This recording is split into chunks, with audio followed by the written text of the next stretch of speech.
Faith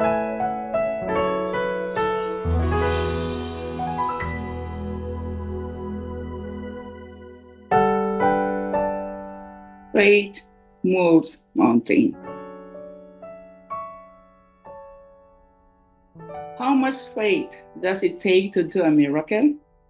Our question will be answered by what the Bible says in the book of Matthew, chapter 17, verse 20, ESV.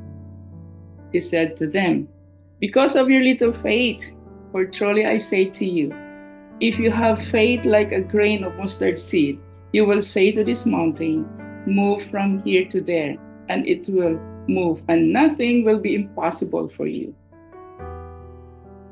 Now, in our text, Jesus makes one of the great statements in the Bible relative to faith when he says that faith moves mountains and that it makes nothing impossible. Jesus uses the mustard seed to illustrate the kind of faith we need, because of the tiny mustard seed grows into something much, much bigger than its original size. In other words, our faith is meant to grow a lot. The mustard seed in the parable grows to be a huge tree, representing the tiny beginnings of Christianity when just a few disciples began to preach and teach the gospel. Eventually, the kingdom grew to huge proportions, encompassing the entire world and spreading over centuries. If you have increasing, expanding, enlarged faith, growing and strengthening from small beginnings, you can perform the most difficult undertaking. The mustard seed represents something very small. The mountain represents something big, something you could never move on your own. Jesus is saying you don't need a large amount of faith to do big things. You just need true faith. You need faith in God. You don't move mountains anyways. It's God who moves the mountain.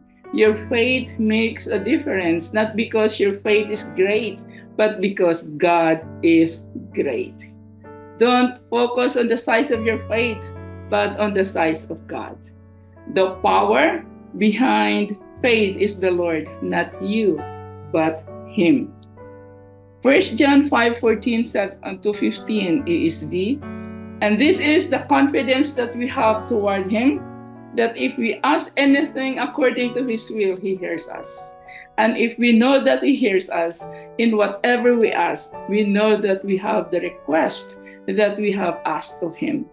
From the smallest faith, God moved mountains when placed in God's hands. Trust in Him today. God bless everyone.